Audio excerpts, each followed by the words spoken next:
हर्षिल का राजा कहिए, पहाड़ी विल्सन कहिए या फिर शिकारी विल्सन कहिए, रिचर्ड विल्सन को लोग इसी नाम से जानते हैं।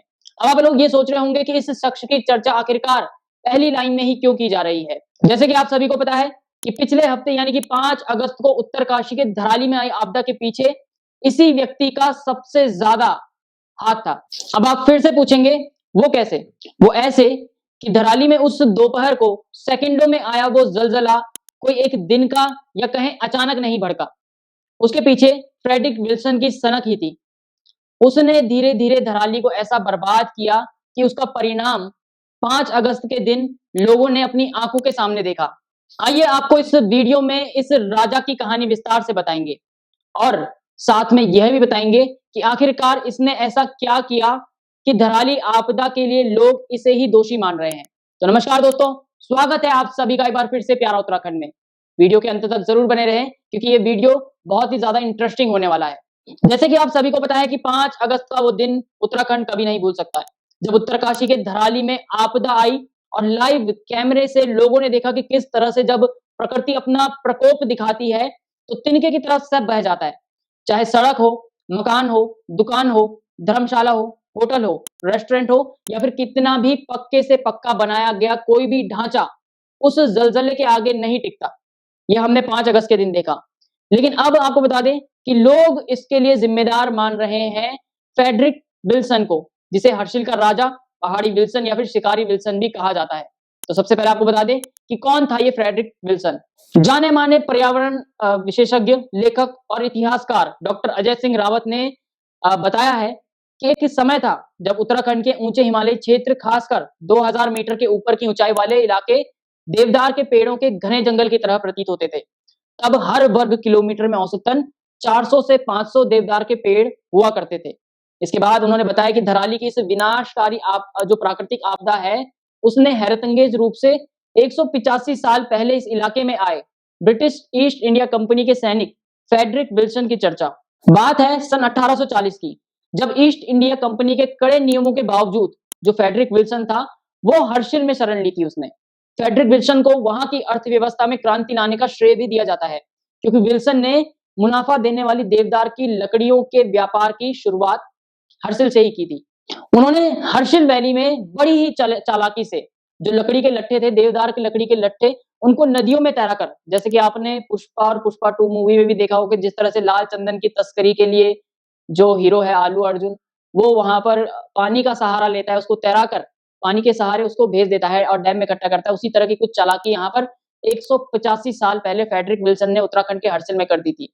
उन्होंने देवदार की जो लकड़ियां थी, उन लकड़ियों के बड़े-बड़े लट्ठे जो थे, उन लट्ठों को नदी में, भागीरथी नदी में तैराकर उन लकड़ियों को आगे भेजना शुरू कर दिया। विल्सन ने आपको बता दें कि हर्षिल में सेब की खेती भी शुरू की और हर्षिल के स्थानीय जो लोग थे और जो जीवन शैली थी, उसमें बहुत ही अच्छी तरीके से घुल-मिल भी गए थे। उन्होंने एक पहाड़ी महिला से शादी भी की थी। राजगोपाल सिंह वर्मा ने फिरंगी राजा नाम से एक किताब लिखी। इस किताब में फ्रेडरिक विल्सन का जिक्र है। उन्होंने लिखा है कि शिकारी विल्सन तब मुखबा में बैठकर धराली को बर्बाद करने का हुक्म देता था। किताबों में बताया गया है कि फ्रेडरिक विल्सन की नजर धराली के देवदार के वृक्षों पर पड़ी।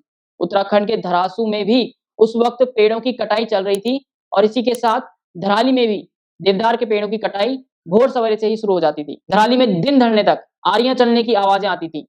सुनकर मानो लगता था कि कोई पर्वतों का सीना चीर रहा हो। ये जगहें विल्सन के बंगले यानी कि मुखबा से अधिक दूर नहीं थी। उसे प्रकृति के दोहन की कोई परवाह ही नहीं थी। वो पहाड़ी पर स्थित अपने घर के बरामदे में बैठकर मन ही मन ये सब देखकर खुश हुआ करता था। देखते ही देखते 10 साल बीत गए और 1850 का दशक आया, जब भारत में रेलवे की शुरुआत हुई। फ्रेडरिक विल्सन ने देखा कि जब रेलवे की यहाँ पर शुरुआत हो चुकी है तो जो पटरियां बनाने के लिए नीचे लकड़ियां बिछाई जाती हैं, उसको एक बिजनेस के तौर पर ये बहुत ही ज्यादा अच्छी अपॉर्चुनिटी दिखी। उसने टिहरी के राजा सुदर्शन शाह से जंगल से लकड़ी काटने की इजाजत ले ली और इसके बाद विल्सन ने लकड़ी की डिमांड को पूरा करने के लिए बड़े पैमाने पर जंगलों में देवदार के पेड़ों की कटाई शुरू कर दी। कहा जाता है कि फ्रेडरिक विल्सन ने धराली, मुखबा, हर्षिल और गंगोत्री जैसे इलाकों में 600 एकड़ से ज्यादा जमीन में 2 लाख से ज्यादा पेड़ों की कटाई कर दी थी। फिरंगी राजा किताब में लिखा है कि विल्सन ने किसी की बात नहीं मानी। धराली और मुखबा के इलाकों में एक मंदिर के पुजारी ने विल्सन को बहुत समझाया। पुजारी ने उसे कहा कि आप देवदार के पेड़ मत काटिए, लेकिन विल्सन ने साफ-साफ कह दिया कि उसके पास लकड़ी काटने का ठेका है। विल्सन ने कहा कि यह जो भी कर रहा है, कानून के हिसाब से कर रहा है।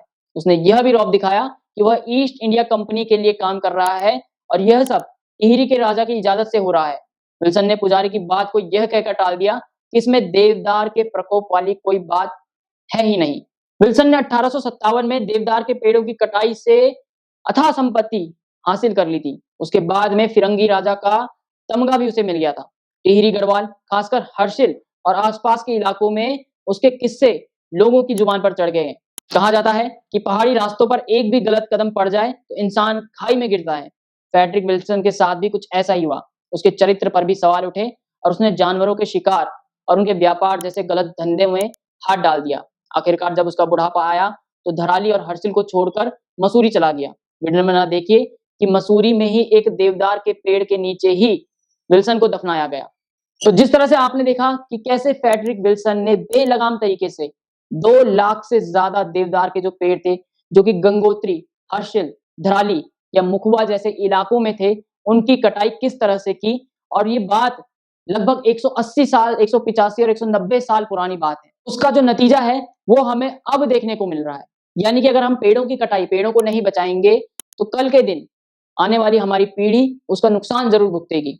ये हमने हर्षिल की तबाही में देखा और इस कहानी से, इस सच्ची कहानी से ये भी सीख मिलती है कि हमें उत्तराखंड के पहाड़ों में जो प्रकृति ने हमें पेड़ दिए हैं, उन सभी को बचाने के लिए हमें आगे आना पड़ेगा ताकि हमारी जो आने वाली पीढ़ी है, उन सभी को ऐसी आपदाओं का सामना ना करना पड़े। फ्रेडरिक विल्सन ने जो किया या जो हम आज कर रहे हैं अपने आने वाली पीढ़ी के लिए, इसके बारे में आप क्या सोचते हैं? अपने कमेंट जरूर बताएं। जय हिंद, जय भारत, जय उत्तराखंड।